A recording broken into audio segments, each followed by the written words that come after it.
ಹಾರೋಹಳ್ಳಿಯಲ್ಲಿ BJP ಅಭ್ಯರ್ಥಿ ಮಂಜುನಾಥ್ ಪರ ಮಾಜಿ ಪ್ರಧಾನಿ ದೇವೇಗೌಡರು ಬಹಿರಂಗ ಸಭೆ ನಡೆಸಿ ಮತಪ್ರಚಾರ ನಡೆಸಿದರು.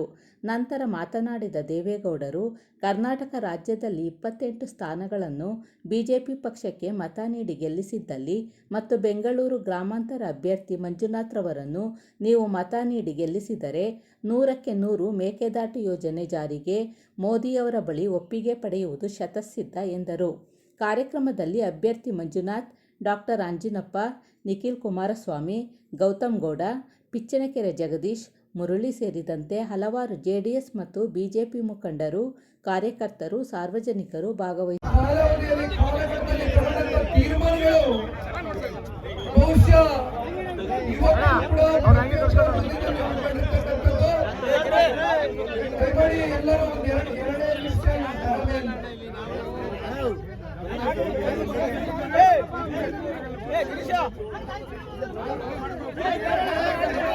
ಅಪರೂಪದ ನಾಯಕರು ವಯಸ್ಕರು ಅತ್ಯಂತ ಆರೋಗ್ಯಕರವಾಗಿ ಯಾವುದೇ ಗೊಂದಲಕ್ಕೆ ಎಡೆ ಮಾಡ್ಕೊಂಡಿರ. ಯಾಕೆಂದ್ರೆ ಇವತ್ತು ಕಾಂಗ್ರೆಸ್ ಪಕ್ಷದಿಂದ ಕೂಡ ಇವತ್ತು ಒಂದು ಬಹಿರಂಗ ಸಮಾವೇಶ ಇಟ್ಕೊಂಡಿರ್ತಕ್ಕಂಥದ್ದು ಪರಸ್ಪರ ಇಬ್ಬರಿಗಿಬ್ಬರು ಯಾವುದೇ ರೀತಿಯ ಮನಸ್ಸಿನಲ್ಲಿ ಇವತ್ತು ಇದು ಬಹಳ ಅತ್ಯಂತ ಆರೋಗ್ಯಕರವಾಗಿ ಚುನಾವಣೆ ಆಗಬೇಕು ಅಂತಕ್ಕಂಥದ್ದು ದೇವೇಗೌಡರು ಸಾಹೇಬರು ಖುದ್ದಾಗಿ ಇವತ್ತು ಒಂದು ದೊಡ್ಡ ಮನಸ್ಸನ್ನ ತೋರಿಸಿರ್ತಕ್ಕಂಥದ್ದು. ನಿಜಕ್ಕೂ ಕೂಡ ಇದಕ್ಕೆ ನಾವೆಲ್ಲರೂ ದೇವೇಗೌಡರು ಸಾಹೇಬರ ಒಂದು ಪಾದಗಳಿಗೆ ನಮಸ್ಕರಿಸುತ್ತಾ ಡಾಕ್ಟರ್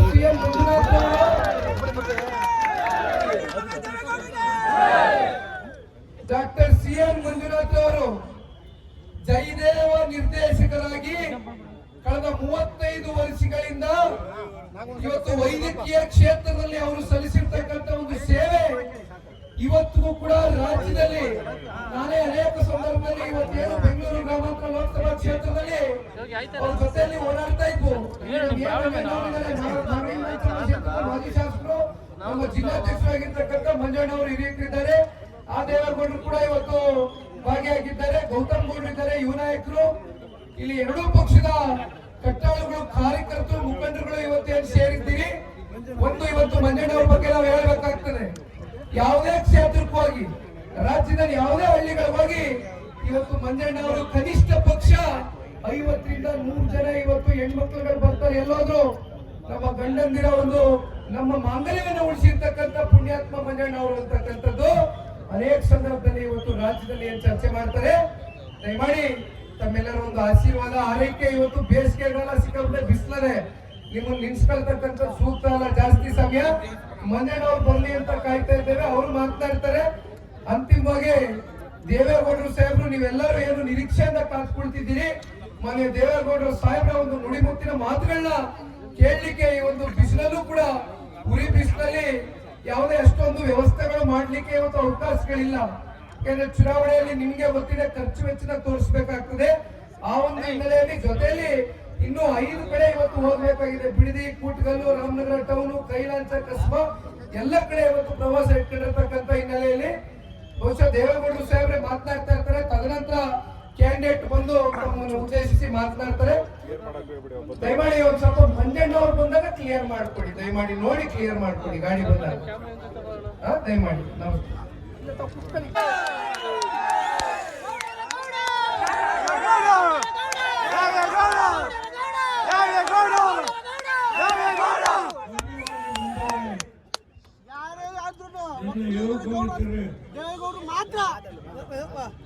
ಇಲ್ಲಿರತಕ್ಕಂಥ ಎಲ್ಲ ತಾಯಂದಿರೇ, ಮಾಧ್ಯಮದ ಸ್ನೇಹಿತರೆ,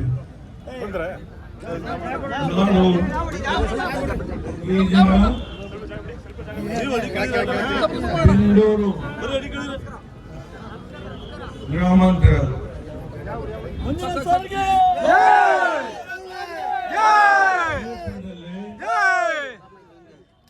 ಡಾಕ್ಟರ್ ಮಂಜುನಾಥ್ ಅವರ ಪರವಾಗಿ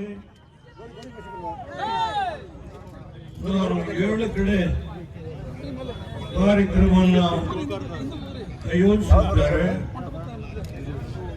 7 ಕಡೆಲೂ ಮನೆ ಅಮೃತ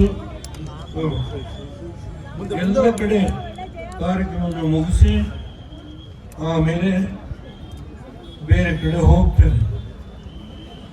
ನಾನು ಕನಕಪುರ ನನಗೆ ಹೊಸದಲ್ಲ. ಈಗ 50 ವರ್ಷದ ಹಿಂದೆ ಯಾವ ದೇವೇಗೌಡನ ಆ ಹೆಣ್ಣು ಮಗಳು ತೇಜಸ್ವಿನಿ ನಿಲ್ಲಿಸಿ ನನ್ನನ್ನ ಎಸ್.ಎಂ. ಕೃಷ್ಣ ಮುಖ್ಯಮಂತ್ರಿ ಸೋಲಿಸಿದ್ರು. ಅದೇ ಕನಕಪುರ ಯಾವ ದೇವೇಗೌಡನ ಸೋಲಿಸಿದ್ರು ಅದೇ ಕನಕಪುರ ಅದೇ ಕೃಷ್ಣನ ಕಾಲದಲ್ಲಿ ಮತ್ತೆ ಲೋಕಸಭೆಗೆ ಕಳಿಸ್ತಾ ಕೀರ್ತಿ ಈ ಕನಕಪುರದ ಮಾತಂತೆ.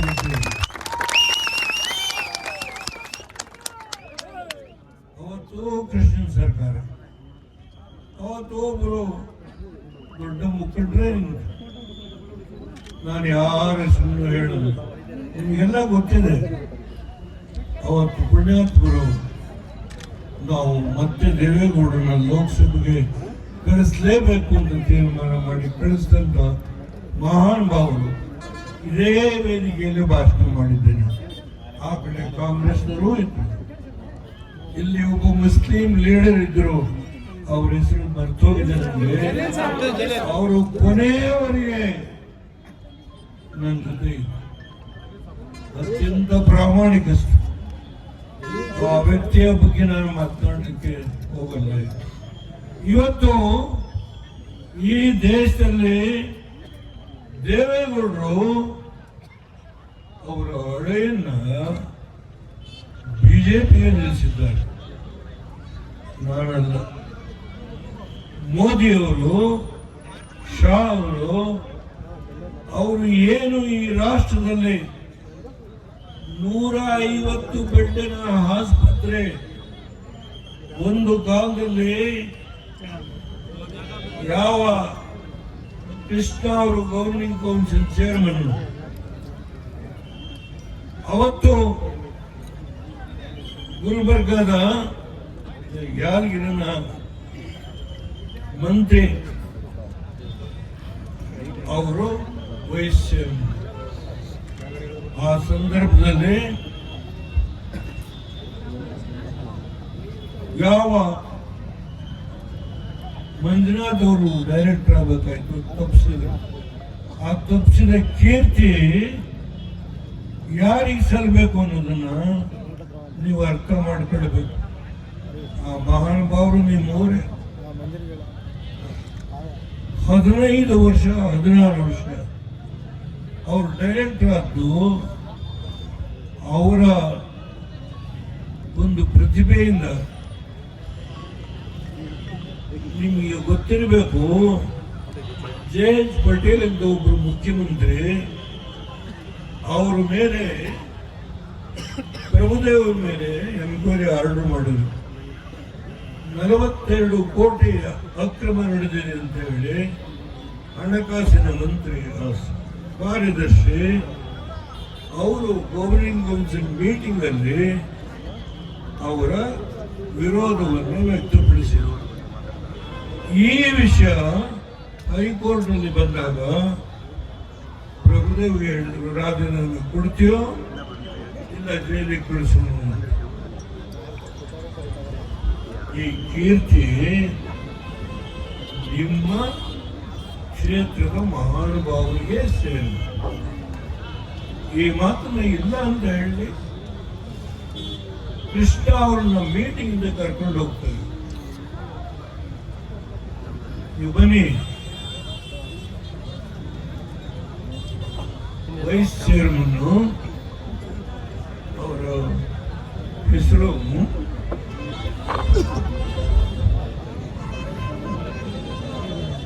ನನಗೆ ಗೊತ್ತಿದೆ. ಯಾದಗಿರಿಯಿಂದ ಗೆದ್ದು ಬಂದಿದ್ರು, ಅವರ ವೈಸ್ ಚೇರ್ಮನ್. ಅವರ ಅಧ್ಯಕ್ಷತೆಯಲ್ಲಿ ಪ್ರಭುದೇವನ್ನ ಮಾಡಿ ಇವರನ್ನ ಕೈ ಬಿಟ್ಟು. ಆದರೆ ಹಣಕಾಸಿನ ಕಾರ್ಯದರ್ಶಿ ರೈಟ್ ಟು ಇನ್ಫಾರ್ಮೇಶನ್ ಆಕ್ಟ್ ಅಲ್ಲಿ 42 ಕೋಟಿ ಅಕ್ರಮ ಮಾಡಿದ್ದಾರೆ ಅಂತ ಬರೆದಿದೆ. ಇವರ ವ್ಯವಹಾರ ಹೈಕೋರ್ಟ್ಗೆ ಹೋಯಿತು. ಹೈಕೋರ್ಟ್ ಅಲ್ಲಿ ಪ್ರಭುದೇವಿ ನೀನು ರಾಜೀನಾಮೆ ಕೊಡ್ತೀಯೋ ಜೈಲಿಗೆ ಕಳಿಸ್ಬೇಕು ಅಂತ ಒಂದಿನ ಟೈಮ್ ಕೊಡಿ ಅಂತ ಅವ್ರ ಲಾಯರ್ ಕೇಳಿದ್ರು. ಮಾರನೇ ಬೆಳಿಗ್ಗೆ ರಾಜೀನಾಮೆ ಕೊಡ್ತಾರೆ. ಡಾಕ್ಟರ್ ಇವತ್ತು ಮಂಜುನಾಥ್ ಅವರನ್ನ ಸೆಲೆಕ್ಟ್ ಮಾಡಿದ್ದು ಯಾರು ಅಲ್ಲ, ಡೆಲ್ಲಿಯಿಂದ ಒಬ್ಬ ಅತ್ಯಂತ ಪ್ರತಿಭಾನ್ವಿತ ಚಿಕಿತ್ಸೆಗೆ ಸಂಬಂಧಪಟ್ಟ ಬಂದರು, ಅವರನ್ನ ಸೆಲೆಕ್ಟ್ ಮಾಡಿದ್ರು. ಯಾಕೆ ಈ ಮಾತನ್ನು ಹೇಳ್ತಾ ಇದ್ದೇನೆ? ಈ ರಾಷ್ಟ್ರದಲ್ಲಿ ಅವರಳಿಯನ್ನ ಬಿಜೆಪಿಗೆ ಎರವಲು ಕೊಟ್ಟಿದ್ದಾರೆ ಅಲ್ಲ. ಈ ದೇಶದ ಗೃಹ ಮಂತ್ರಿ ಶಾ ಅವರು, ಪ್ರಧಾನಮಂತ್ರಿ ಮೋದಿ ಅವರು, ಇವರು ಏನು ಇವರ ಪ್ರತಿಭೆ ಇದೆಯೋ 16 ವರ್ಷ ಡೈರೆಕ್ಟರ್, 16 ವರ್ಷ ಡೈರೆಕ್ಟರ್. ಯಡಿಯೂರಪ್ಪನವರೇ ಮೊದಲು ಎಕ್ಸ್ಟೆನ್ಷನ್ ಕೊಟ್ಟಿದ್ದಾರೆ. 16 ವರ್ಷ ಡೈರೆಕ್ಟರ್ ಆಗಿ ಏನು ಸೇವೆ ಸಲ್ಲಿಸಿದ್ದಾರೋ 150 ಬೆಡ್ಗಳಿಂದ 2,000 ಬೆಡ್ಗಳ ಹೃದಯಕ್ಕೆ ಸಂಬಂಧಪಟ್ಟಂತೆ ಚಿಕಿತ್ಸೆಯನ್ನು ಕೊಡುವ ಒಂದು ವ್ಯವಸ್ಥೆ ಇಡೀ ಹಿಂದೂಸ್ತಾನದಲ್ಲಿ ಎಲ್ಲೂ ಇಲ್ಲ.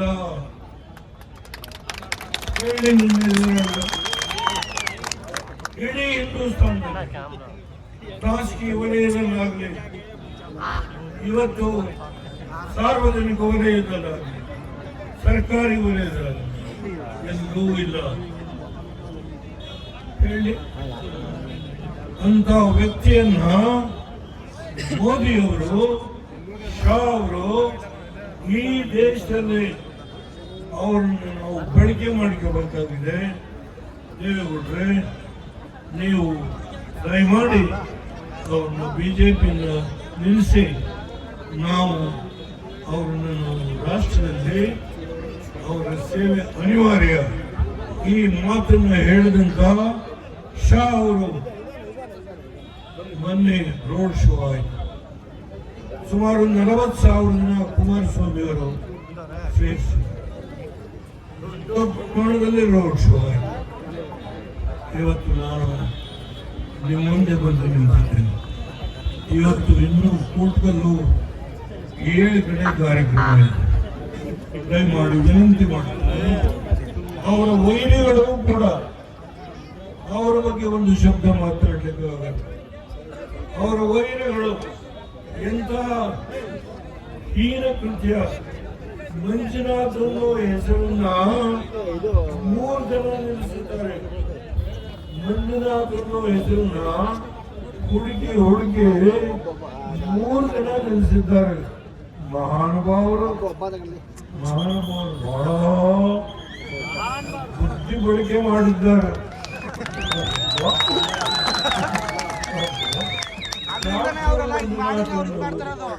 ಹೆಸರು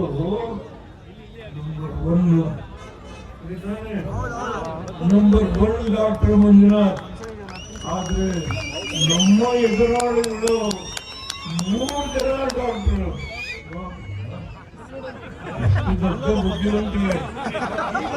ಒಬ್ಬ ವ್ಯಕ್ತಿ ದೇಶಕ್ಕೆ ಬೇಕು ಅಂತ ಹೇಳಿ ನರೇಂದ್ರ ಮೋದಿ ಅವರು, ಶಾ ಅವರು ಯಾವ ವ್ಯಕ್ತಿಯನ್ನ ಆಯ್ಕೆ ಮಾಡಿ ಅವರ ಬಳಕೆ ಈ ದೇಶದಲ್ಲಿ, ಇಡೀ ಹಿಂದೂಸ್ತಾನದಲ್ಲಿ ಅವರಿಂದ ಜನಸೇವೆ ಆಗಬೇಕು ಅಂತ ಹೇಳಿ ಬಿಜೆಪಿಯಿಂದಲೇ ನಿಲ್ಲಿಸಬೇಕು ಅಂತ ಹೇಳಿ ನಮ್ಮ ಮೇಲೆ ಕುಮಾರಸ್ವಾಮಿ ಒತ್ತಾಯ ಮಾಡಿ ನಿಲ್ಲಿಸಿದ್ವಿ. ದಯಮಾಡಿ ಕಾಂಗ್ರೆಸ್ನ ಕೆಲವು ಮುಖಂಡರು ಇವತ್ತು ಸತ್ಯಾಸತ್ಯತೆಯನ್ನ ನಿರ್ಣಯ ಮಾಡುವ ಶಕ್ತಿ ಇದೆ. ಆ ಪುಣ್ಯಾತ್ಮರಲ್ಲಿ ವಿನಂತಿ ಮಾಡ್ತೇನೆ, ಡಾಕ್ಟರ್ ಮಂಜುನಾಥ್ ಅವರನ್ನು ಗೆಲ್ಲಿಸಿ ಈ ದೇಶದಲ್ಲಿ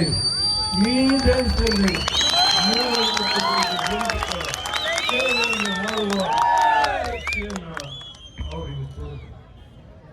ನಾನು ತುಂಬ ಮಾತನಾಡಬಲ್ಲೆ. ಎಷ್ಟು ಸೇತುವೆಗಳನ್ನು ಕಟ್ಟಿಸಿದ್ದೇನೆ, ಎಷ್ಟು ಕೆರೆಗಳನ್ನು ಮಾಡಿಸಿದ್ದೇನೆ, ತುಂಬ ವಿಷಯ ಮಾತನಾಡಬಲ್ಲೆ. ನಾನು ಕೂತು ಮಾತನಾಡಲಿಕ್ಕೆ ಇಚ್ಛೆ ಪಡಲಿಲ್ಲ. ನೀವು ಉರಿ ಬಿಸಿಲಲ್ಲಿ ನನ್ನ ರೈತರು ನಿಂತಿದ್ದೀರಿ. ಕಾವೇರಿ ನದಿಯ ನೀರನ್ನ ಮೊನ್ನೆ ಚಿಕ್ಕಬಳ್ಳಾಪುರದಲ್ಲಿ ಮೋದಿ ಅವರ ಬಾಯಿಂದಲೇ ಹೊರಡಿಸಿದೆ. ದೇವೇಗೌಡರೇ, ನಿಮ್ಮ ನೋವು ಅರ್ಥ ಆಗಿದೆ. ನಾನು ಈ ಸಮಸ್ಯೆಗೆ ಸ್ಪಂದಿಸ್ತೇನೆ. ಆದರೆ ಒಂದು ಮಾತನ್ನು ಕೊಟ್ಟಿದ್ದೇನೆ, 28 ಸ್ಥಾನಕ್ಕೆ 28 ಸ್ಥಾನಗಳನ್ನ ಗೆದ್ದು ಸ್ಟಾಲಿನ್ನ ಅಧೀನದಲ್ಲಿ ಮೋದಿಯವರು ಸರ್ಕಾರ ಮಾಡಬಾರದು. ಅವ್ರು ಏನು 400 ಸೀಟ್ನ ಗೆಲ್ತೀವಿ ಅಂತ ಹೇಳಿದ್ದಾರೆ. ನಮ್ಮ ಕಾಣಿಕೆ ಕರ್ನಾಟಕದಿಂದ 28 ಸ್ಥಾನಗಳನ್ನು ಗೆಲ್ಲಿಸಿ ಅದರಲ್ಲಿ ಬೆಂಗಳೂರು ಗ್ರಾಮಾಂತರ ಕ್ಷೇತ್ರ ಸೇರಿದಂತೆ 28 ಸ್ಥಾನಗಳನ್ನು ಗೆಲ್ಲಿಸಿ ಮೋದಿಯವರ ಮುಂದೆ ಹೋಗಿ ಮೋದಿಯವರಿಗೆ ನಾವು 28 ಸ್ಥಾನವನ್ನ ಈ ವಯಸ್ಸಿನಲ್ಲಿ ಹೋರಾಟ ಮಾಡಿ ನಾನು ಒಂದು ಕಡೆ ಅಲ್ಲ ಎಲ್ಲ ಕಡೆ ಹೋಗ್ತಾ ಇದ್ದೇನೆ. ದಯಮಾಡಿ ತಾವು ಅರ್ಥ ಮಾಡ್ಕೊಳ್ಳಿ. ನನ್ನ ಉದ್ದೇಶ ಯಾವ ಹೇಮಾವತಿ ಕಟ್ತೇನೆ, ಯಾವ ಇಗ್ಲೂರು ಕಟ್ತೇನೆ, ಯಾವ ಹೆಜ್ಜೆ ಕಟ್ತೇನೆ, ಯಾವ ಆರಂಗಿ ಕಟ್ತೇನೆ. ನನ್ನ ನೀರು ನಿಮ್ಮ ಹಣದಿಂದ ಕಟ್ಟಿದೆ. ಮೇಕೆದಾಟನ್ನು ಕಟ್ಟಿಸುವ ಸಾಮರ್ಥ್ಯ 28 ಸ್ಥಾನಗಳನ್ನು ಗೆದ್ದಾಗ ನಾನು ಮೋದಿಯವರ ಕೈ ಹಿಡಿದು ಬರೆಸ್ತಕ್ಕಂಥ ಶಕ್ತಿ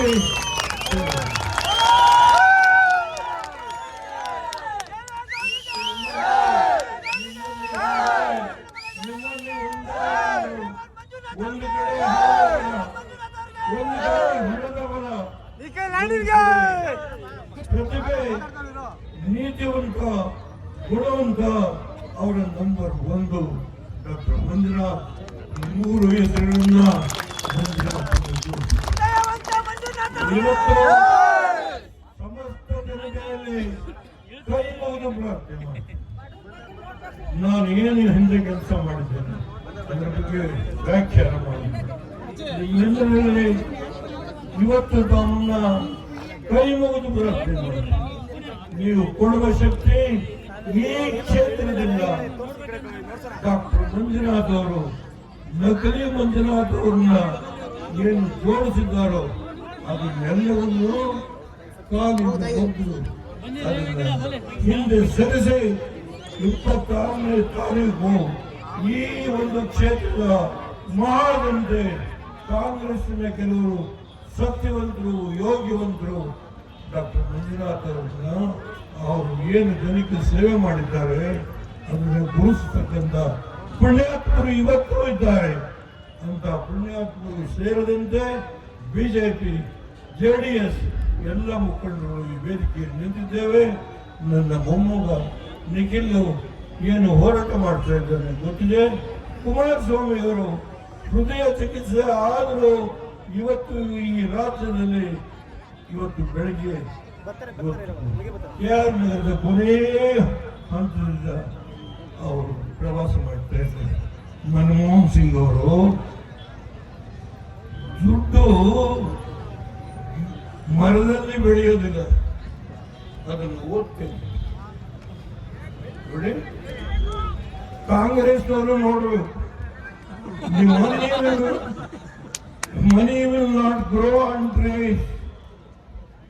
ಮನಮೋಹನ್ ಸಿಂಗ್ ಅವರು ಅಧಿಕಾರ ಕಳೆದುಕೊಳ್ಳುವ ಕೊನೆಯ ದಿನದಲ್ಲಿ ನಾನೇನು ಮಾಡಲಿ? Money will not grow on trees. ದೇಶವನ್ನು ಉದ್ದೇಶಿಸಿ ಭಾಷಣ ಮಾಡಿದ್ದಾರೆ. ಅಂತಹ ಸ್ಥಿತಿಯಲ್ಲಿ ನರೇಂದ್ರ ಮೋದಿಯವರು ಈ ದೇಶವನ್ನ ಕೈಗೆ ಎತ್ಕೊಳ್ತಾರೆ.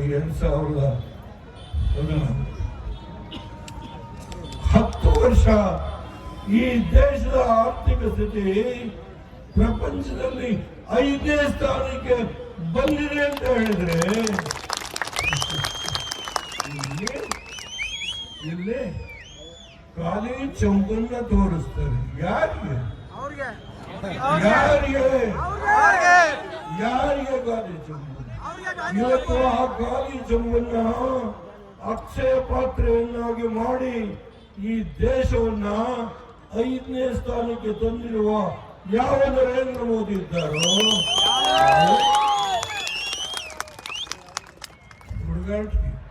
ತಮಾಷೆ. ನಾವು ಖಾಲಿ ಮಾಡಿದೀವಿ ಅಂತ ತೋರಿಸಿದ್ರು ಅವರು. ನಾವು ಕಾಂಗ್ರೆಸ್ ಖಾಲಿ ಮಾಡಿದೀವಿ ಅಂತ ತೋರಿಸ್ತಾ ಇದ್ರು ಅವರು.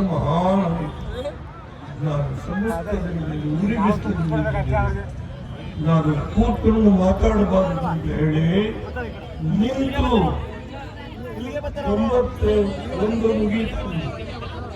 ಇವತ್ತು ಈ ರಾಜ್ಯದಲ್ಲಿ ಇಂಥ ಭ್ರಷ್ಟ ಸರ್ಕಾರವನ್ನ ತೆಗೆಯುವವರಿಗೆ ಶಬ್ದ ಮಾಡಿದ್ದೇನೆ. ನಾನು ನಿಲ್ಲಲಿಲ್ಲ, ಕೂರೋದಿಲ್ಲ.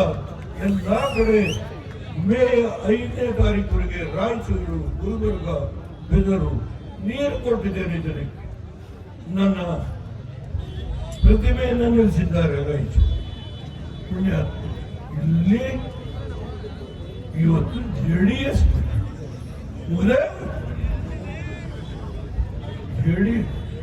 ಕುಮಾರಸ್ವಾಮಿ ರೈತರಿಗೆ ಏನೇನು ಮಾಡಿ 26 ಕೋಟಿ ಸಾಲ ಮನ್ನಾ, 2,000 ರೂಪಾಯಿ ಹೆಣ್ಣು ಮಕ್ಕಳಿಗೆ ಹೆರಿಗೆಗಿಂತ ಮುಂಚೆ ಅವ್ರ ಮಕ್ಕಳು ಪುಷ್ಟಿಯಾಗಿ ಬೆಳೀಬೇಕು ಅಂತೇಳಿ ಗರ್ಭಿಣಿ 6 ತಿಂಗಳು 2 ಮಹಾನುಭಾವ. ಅವರ ಬಗ್ಗೆ ಲಘುವಾಗಿ ತುಂಬಾ ಮಾತನಾಡಲು ನಾನು ದಯಮಾಡಿ ನಿಮ್ಮಲ್ಲಿ ವಿನಂತಿ ಮಾಡ್ತೇನೆ. ಎಲ್ಲಿ ನಿಮ್ಮ ಶಕ್ತಿ ಪ್ರದರ್ಶನ ಮಾಡಲು ನೀವೆಲ್ಲರೂ ಇವತ್ತು ನಾವು ಡಾಕ್ಟರ್ ಮಂಜುನಾಥ್ ಅವ್ರನ್ನ ಗೆಲ್ಲಿಸ್ತೇವೆ ಅನ್ನೋ ಒಂದು ಸಂಕೇತ ತಾವೆಲ್ಲ ಕೈ ಎತ್ತಿ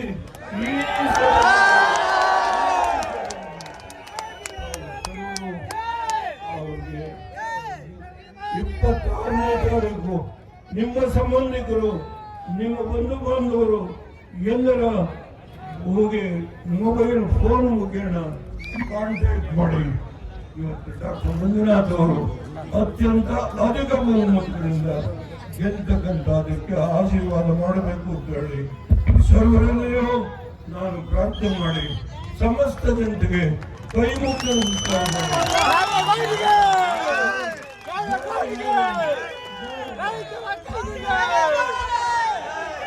ಮಾತನಾಡಿದ್ದಾರೆ.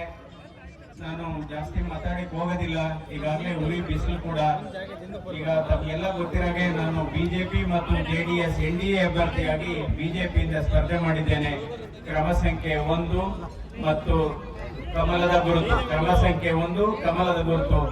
ತಮ್ಮ ಅಮೂಲ್ಯವಾದ ಮತವನ್ನ ಕಮಲದ ಗುರುತಿಗೆ ಕೊಡುವ ಮೂಲಕ ನನಗೆ ಆಶೀರ್ವಾದ ಮಾಡಿ ಲೋಕಸಭೆಗೆ ಕಳಿಸಿಕೊಡ್ಬೇಕು ಎಂದು ತಮ್ಮ ಕಳಕಳಿಯ ಮನವಿಯನ್ನ ಮಾಡ್ತೇನೆ.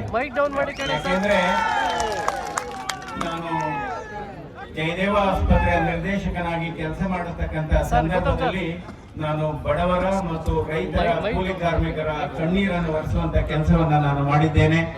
ನಾನು ಸುಮಾರು 18 ವರ್ಷ ನಿರ್ದೇಶಕನಾಗಿ ಕೆಲಸ ಮಾಡತಕ್ಕಂತ ಸಂದರ್ಭದಲ್ಲಿ ಸುಮಾರು ನನ್ನ ಅವಧಿಯಲ್ಲಿ ನಾವು ಎಲ್ಲಾ ನನ್ನ ಸಹೋದ್ಯೋಗಿಗಳು ಸೇರಿ 75 ಲಕ್ಷ ಹೊರರೋಗಿಗಳಿಗೆ ಚಿಕಿತ್ಸೆಯನ್ನು ಕೊಟ್ಟಿದ್ದೇವೆ. ಹಾಗೆ 8 ಲಕ್ಷ ಪ್ರೊಸೀಜರ್ಸ್ ಅನ್ನು ಮಾಡಿದ್ದೇವೆ. ನಾನು ಅಂತ ಎಲ್ಲೂ ಹೇಳೋದಿಲ್ಲ, ನಾವೆಲ್ಲ ಸೇರಿ ಮಾಡಿದ್ದೇವೆ. ನಾನು ಅನ್ನೋದು ಅಹಂಕಾರ, ನಾವು ಅನ್ನೋದು ಅಲಂಕಾರ ಅಂತ ಹೇಳ್ತೇವೆ ನಾವು. ಯಾಕಂದ್ರೆ ನಾನು ಯಾವುದೇ ವ್ಯಕ್ತಿಯನ್ನ ಟೀಕೆ ಮಾಡ್ಲಿಕ್ಕೆ ಹೋಗೋದಿಲ್ಲ. ನಾನು ಯಾವುದೇ ವ್ಯಕ್ತಿಯನ್ನ ಟೀಕೆ ಮಾಡ್ಲಿಕ್ಕೆ ಹೋಗೋದಿಲ್ಲ. ಯಾಕೆಂದ್ರೆ ಟೀಕೆಗಳು ಸಾಯುತ್ತವೆ, ಸಾಧನೆಗಳು ಜೀವಂತವಾಗಿರ್ತವೆ ಅಂತ ಹೇಳ್ತೇನೆ. ನಾನೇ ಇವತ್ತು ಜಯದೇವ ಹೃದ್ರೋಗ ಆಸ್ಪತ್ರೆಯನ್ನ ಅಲ್ಲಿ 3 ಘೋಷವಾಕ್ಯಗಳ ನಾನೇ ಹುಟ್ಟು ಹಾಕಿಕೊಂಡು ನನ್ನ ಪರಿಕಲ್ಪನೆಯಲ್ಲಿ ನಾನು ಪಾಲಿಸಿ ಬಂದಂತಹ 3 ಘೋಷವಾಕ್ಯಗಳು ಯಾವ್ದಪ್ಪ ಅಂದ್ರೆ, ಚಿಕಿತ್ಸೆ ಮೊದಲು, ಹಣ ಪಾವತಿ ನಂತರ, 2ನೇದು ಕಡತಕ್ಕಿಂತ ಪ್ರಾಣಗಳು ಮುಖ್ಯ, 3ನೇದು ಮಾನವೀಯತೆಗೆ ಮೊದಲ ಆದ್ಯತೆ.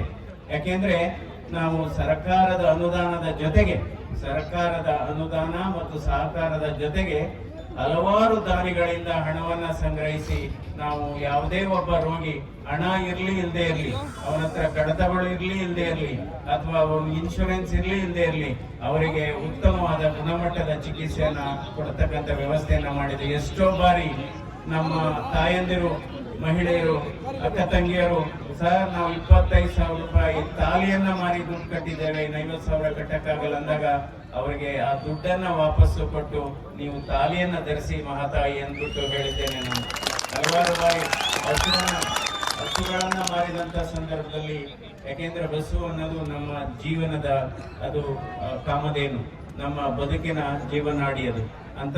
ಅಂದ್ರೆ ನಾವು ಯಾವಾಗ್ಲೂ ಅಷ್ಟೇ, ನಾವು ತುಳಿದು ಮೇಲ್ ಬರಬಾರ್ದು, ತುಳಿದು ಮೇಲ್ ಬರಬೇಕು, ಹಂಚಿ ತಿನ್ಬೇಕೆ ಹೊರತು ಕಿತ್ತು ತಿನ್ನಬಾರ್ದು, ನಾವು ಅಳಸಿ ತಗೊಳ್ಬಾರ್ದು, ನಾವು ಉಳಿಸಿ ತಗೊಳ್ಬೇಕು ಅನ್ನೋ ಸಂಕಲ್ಪದಡಿ ನಾವು ಕೆಲಸ ಮಾಡಿದ್ದೇವೆ. ಇವತ್ತು ಈ ಲೋಕಸಭೆ ಚುನಾವಣೆ ಇದು ರಾಷ್ಟ್ರದ ಚುನಾವಣೆ, ಇದು ದೇಶದ ಚುನಾವಣೆ. ದೇಶದ ಪ್ರಗತಿಗೆ, ದೇಶದ ಸಮಗ್ರತೆಗೆ, ದೇಶದ ಆರ್ಥಿಕ ಪುಷ್ಟಿಗೆ ಆಗುವಂತ ಚುನಾವಣೆ. ಈಗಾಗಲೇ ಸನ್ಮಾನ್ಯ ದೇವೇಗೌಡರು ಹೇಳಿದ್ರು, ಇದು ಈಗ ಭಾರತ ದೇಶ ಆರ್ಥಿಕ ಸ್ಥಿತಿಯಲ್ಲಿ ರಾಷ್ಟ್ರದಲ್ಲಿ 5ನೇ ಸ್ಥಾನ ಇದೆ, ಪ್ರಪಂಚದಲ್ಲಿ 5ನೇ ಸ್ಥಾನ ಇದೆ. 2027ನೇ ಇಸ್ವಿಗೆ, 2030ನೇ ಇಸ್ವಿಗೆ ಇಡೀ ವಿಶ್ವದಲ್ಲೇ ಭಾರತ ಆರ್ಥಿಕ ಸ್ಥಿತಿಯಲ್ಲಿ 3ನೇ ಸ್ಥಾನಕ್ಕೆ ಹೋಗುತ್ತೆ ಅಂತ ಹೇಳಬೇಕಾಗುತ್ತೆ. ಇವತ್ತು ನಿಜವಾದ ಶಾಶ್ವತವಾದಂತ ಯೋಜನೆಗಳು ಯಾವುವು? ಶಾಶ್ವತವಾದಂತ ಯೋಜನೆಗಳು ರಾಷ್ಟ್ರೀಯ ಹೆದ್ದಾರಿಗಳು, ಶಾಶ್ವತವಾದಂತ ಯೋಜನೆಗಳು ಇವತ್ತು ರೈಲ್ವೆ ಸೌಲಭ್ಯಗಳು, ಶಾಶ್ವತವಾದ ಇವತ್ತು ನರೇಂದ್ರ ಮೋದಿ ಅವರ ನೇತೃತ್ವದಲ್ಲಿ ಇವತ್ತು ವಿದೇಶಿಯ ಹಣ ಹೂಡಿಕೆ 49% ಅಲೋ ಮಾಡಿದ್ದಾರೆ. ಅದರಿಂದ ಇವತ್ತು ಪ್ರತಿದಿನ ರಾಷ್ಟ್ರೀಯ ಹೆದ್ದಾರಿ 24 ಕಿಲೋಮೀಟರ್ ರಾಷ್ಟ್ರೀಯ ಹೆದ್ದಾರಿ ಆಗ್ತಾ ಇದೆ. ಇವತ್ತು ಪ್ರತಿದಿನ 14 ಕಿಲೋಮೀಟರ್ ರೈಲ್ವೆ ಹಳಿಗಳು ಆಗ್ತಾ ಇದೆ ಇವತ್ತು ದೇಶದಲ್ಲಿ. ಅದೇ ರೀತಿ ಇವತ್ತು 5 kg ಅಕ್ಕಿಯನ್ನ ಕೊಡ್ತಾ ಇರೋದು ಯಾರು? ಕೇಂದ್ರ ಸರ್ಕಾರ. 5 kg ಅಕ್ಕಿಯನ್ನು ಕೊಡ್ತಾ ಇರೋದು ಕೇಂದ್ರ ಸರ್ಕಾರ, ಯಾಕೆಂದ್ರೆ ಮೋದಿ ಅವರ ಸರ್ಕಾರ ಕೊಡ್ತಾ ಇದೆ. ಹಾಗೆಯೇ ಇವತ್ತು ರೈತರಿಗೆ ಕಿಸಾನ್ ಸಮ್ಮಾನ್ ಯೋಜನೆಯಲ್ಲಿ ಪ್ರತಿ ವರ್ಷ 6,000 ರೂಪಾಯಿ ಕೊಡ್ತಾ ಇದೆ. ಮತ್ತು ಯಡಿಯೂರಪ್ಪನವರ ಸರ್ಕಾರ ಇದ್ದಂತ ಸಂದರ್ಭದಲ್ಲಿ 4,000 ಯಡಿಯೂರಪ್ಪನವರ ಸರ್ಕಾರ ಕೊಡ್ತಾ ಇದ್ರು, 6,000 ರೂಪಾಯಿ ಕೇಂದ್ರ ಸರ್ಕಾರ ಕೊಡ್ತಾ ಇದ್ರು, ಒಟ್ಟಾಗಿ 10,000 ಬರ್ತಾ ಇತ್ತು. ಈಗ ರಾಜ್ಯದ ಪಾಲು ಹೋಗಿದೆ. ಈಗ ರಾಜ್ಯ ಸರ್ಕಾರ ಕೊಡಬೇಕಾಗಿದ್ದ 4,000 ಕೊಡ್ತಾ ಇಲ್ಲ, ಕೇಂದ್ರ ಸರ್ಕಾರ ಮಾತ್ರ ಕೊಡ್ತಾ ಇದೆ. ಮತ್ತು ಹಲವಾರು ಈ ಕುಡಿಯುವ ನೀರಿನ ಘಟಕ ಬೆಂಗಳೂರು ಗ್ರಾಮಾಂತರ ಲೋಕಸಭಾ ಕ್ಷೇತ್ರದ ವ್ಯಾಪ್ತಿಯಲ್ಲಿ ಕಳೆದ ವರ್ಷ ಸುಮಾರು 4,20,000 ರೋಗಿಗಳಿಗೆ ಆಯುಷ್ಮಾನ್ ಭಾರತ್ ಯೋಜನೆಯಡಿ ಚಿಕಿತ್ಸೆ ಕೊಡಲಾಗಿದೆ. ಸುಮಾರು 1,71,000 ಕುಡಿಯ ನೀರಿನ ಯೋಜನೆಯನ್ನು ಕೊಟ್ಟಿದ್ದಾರೆ, ಅಂದರೆ ಜಲ್ ಜೀವನ್ ಸ್ಕೀಮ್ ಅಲ್ಲಿ ಕೊಟ್ಟಿದ್ದಾರೆ. ಹಾಗೆಯೇ ಮತ್ತು ಸ್ವಚ್ಛ ಭಾರತ ಯೋಜನೆಯಡಿ ಈ ಗ್ರಾಮಾಂತರ ಕ್ಷೇತ್ರದಲ್ಲಿ 1,41,000 ಕುಟುಂಬಗಳಿಗೆ ಇವತ್ತು ಶೌಚಾಲಯದ ಸಮಸ್ಯೆಗಳನ್ನ ಕೊಟ್ಟಿದೆ. ಹೀಗಾಗಿ ಇವತ್ತು ಇದು ಈ ಚುನಾವಣೆ ನಾವು ನೋಡಿ, ರಕ್ತದಾನ ಮಾಡಿದ್ರೆ ಒಂದು ಜೀವ ಉಳಿಯುತ್ತೆ, ರಕ್ತದಾನ ಮಾಡಿದ್ರೆ ಒಂದು ಜೀವ ಉಳಿಯುತ್ತೆ. ಆದರೆ ತಮ್ಮ ಅಮೂಲ್ಯವಾದ ಮತವನ್ನ ಕಮಲದ ಗುರುತಿಗೆ ಡಾಕ್ಟರ್ CN ಮಂಜುನಾಥ್ಗೆ ಕೊಡುವ ಮೂಲಕ ಈ ಪ್ರಜಾಪ್ರಭುತ್ವದ ಜೀವ ಉಳಿಯುತ್ತೆ ಅಂತ ನಾವು ಹೇಳಬೇಕಾಗುತ್ತೆ. ಹೀಗಾಗಿ ಇವತ್ತು ಸನ್ಮಾನ್ಯ ದೇವೇಗೌಡರು 92ನೇ ಈ ವಯಸ್ಸಿನಲ್ಲೂ ಕೂಡ ಗರ್ಜಿಸಿದ್ದಾರೆ. ರಾಜ್ಯಸಭೆಯಲ್ಲಿ ಈಗ ಮೇಕೆದಾಟಿನ ಬಗ್ಗೆ ಗರ್ಜನೆ ಮಾಡಿದ ಏಕೈಕ ಸಂಸದ ನಮ್ಮ ರಾಜ್ಯದಿಂದ. ಅವರು ಹೇಳಿದ್ದಾರೆ, ಅವರು ತಮಿಳುನಾಡಿನ ಈ ಸಂಸದರನ್ನ, ಬ್ರದರ್ಸ್, ಅಣ್ಣ ತಮ್ಮಂದಿರೇ, ನಾವೆಲ್ಲ ನಮ್ಮ ಸ್ಥಿತಿಯನ್ನ ಅರ್ಥ ಮಾಡ್ಕೊಳ್ಳಿ. ಇದು ಕೇವಲ ಕುಡಿಯ ನೀರಿನ ಯೋಜನೆ, ಇದು ಕೇವಲ ಕುಡಿಯ ನೀರಿನ ಯೋಜನೆ. ಕುಡಿಯ ನೀರಿಗೆ ಅಡ್ಡ ಹಾಕಬಾರ್ದು, ಯಾಕೆಂದ್ರೆ ಕುಡಿಯ ನೀರು ಬಹಳ ಅದು ನಮ್ಮ ಹಕ್ಕು. ಹೀಗಾಗಿ ಬಹುಶಃ ಮುಂದಿನ ದಿನಗಳಲ್ಲಿ ಈ ಮೇಕೆದಾಟಿನ ವಿಚಾರದಲ್ಲಿ ದೇವೇಗೌಡರು ಪ್ರಧಾನಮಂತ್ರಿಯವರನ್ನ ಕನ್ವಿನ್ಸ್ ಮಾಡಿ ಅದನ್ನ ಮಾಡುತ್ತಾರೆ ಅನ್ನೋ ವಿಶ್ವಾಸ ಪ್ರತಿಯೊಬ್ಬರಿಗೂ ಇರಲಿ ಅಂತ ನಾನು ಹೇಳಿ, ಕೊನೆಯದಾಗಿ ತಮ್ಮಲ್ಲಿ ಕಳಕಳಿಯ ಮನವಿ, 26ನೇ ತಾರೀಕು ನೀವು ನಿರ್ಭೀತಿಯಿಂದ ಮತ ಹಾಕಿ, ನೈತಿಕತೆಯಿಂದ ಮತ ಹಾಕಿ. ತಮ್ಮೆಲ್ಲರ ಜೊತೆ ನಾವೆಲ್ಲ ಇರುತ್ತೆ, ಪಕ್ಷಗಳು ಇರುತ್ತೆ. ಹೀಗಾಗಿ ಕೊನೆಯದಾಗಿ ತಮ್ಮಲ್ಲಿ ಮನವಿ ಮಾಡಿ ನಾವು ಇವಾಗ ಬಿಡದಿಗೆ ಹೋಗ್ಬೇಕಾಗಿದೆ. ತಮ್ಮಲ್ಲಿ ಅನುಮತಿಯನ್ನ ಪಡೆದು ನಾವು ಬಿಡದಿಗೆ ಹೋಗ್ತೀವಿ. ಹಾಗಾಗಿ ತಮ್ಮೆಲ್ಲರಿಗೂ ಕೂಡ ನಮಸ್ಕಾರಗಳನ್ನ ಹೇಳ್ತಾ ನಾವು ಹೋಗ್ತೇವೆ. ತಮ್ಮೆಲ್ಲರಿಗೂ ಮತ್ತೊಮ್ಮೆ ನಮಸ್ಕಾರ. ಜೈ ಹಿಂದ್, ಜೈ ಹಿಂದ್, ಜೈ ಹಿಂದ್, ಜೈ ಭಾರತ್, ಜೈ ಕರ್ನಾಟಕ. ಕೆಂಪೇಗೌಡ ಮೆಡಿಕಲ್ ಕಾಲೇಜಿನಲ್ಲಿ ಹಿರಿಯ ಸರ್ಜನ್ ಆಗಿ ಮೆಡಿಕಲ್ ಸೂಪರಿಂಟೆಂಡೆಂಟ್ ಆಗಿ ಕೆಲಸ ಮಾಡಿದಂತವರು ಮತ್ತು ಇವಾಗ ಒಕ್ಕಲಿಗರ ಸಂಘದ ನಿರ್ದೇಶಕರು ಕೂಡ ಆಗಿದ್ದಾರೆ. ಅವರು ಒಂದು 2 ನಿಮಿಷ ನಿಮ್ಮನ್ನು ಕುರಿತು ಮಾತನಾಡುತ್ತಾರೆ. ಮೂರೇ ಮೂರು ಜೈ ಎನ್ನಿಸ್ಲಿಕ್ಕೆ ನಾನು ನಿಮ್ಮ ಮುಂದೆ ನಿಂತಿದ್ದೇನೆ. ಇಷ್ಟೊತ್ತು ಡೆಲ್ಲಿಯ ಕೆಂಪು ಕೋಟೆಯ ಮೇಲೆ ಧ್ವಜ ಹಾರಿಸಿದಂತ ಹೆಮ್ಮೆಯ ಅಪ್ಪಾಜಿಯವರು ಮಾತಾಡಿದ್ರು. ನನ್ನ ಆತ್ಮೀಯರು, ಹೃದಯ ರೋಗ ತಜ್ಞರಷ್ಟೇ ಅಲ್ಲ, ಹೃದಯವಂತರಾದಂತ doctor C N Manjunath. Number 1 ನೀವೆಲ್ಲರೂ ಗೊತ್ತಿದೆ. ಎಷ್ಟೇ ಡಾಕ್ಟರ್ ಮಂಜುನಾಥ್ ಇದ್ರು ಕೂಡ ಮಮತೆ ಗುರುತಿನ ನಂಬರ್ 1. ನಾವೆಲ್ಲ ಜನವತ್ತ ಮಹಿಳೆಯ ಸಪೋರ್ಟ್ ಇರ್ತಕ್ಕಂಥ ಮಂಜಣ್ಣನವರಿಗೆ ಮೋದಿ ಅವರಿಗೆ ಅಂತಾರಾಷ್ಟ್ರೀಯ ಮಟ್ಟದಲ್ಲಿ ಎದೆ ಉಬ್ಬಿಸಿಕೊಂಡು ನಡೆದಾಡ್ತಕ್ಕಂಥ ಶಕ್ತಿ ಕೊಟ್ಟಂತ ಮೋದಿ ಅವರಿಗೆ ಜೈ. ಮಂಜಣ್ಣವರ ಪಕ್ಕದಲ್ಲಿದ್ದಾರೆ. ನಿಮ್ಮೆಲ್ಲರೂ ಕೂಡ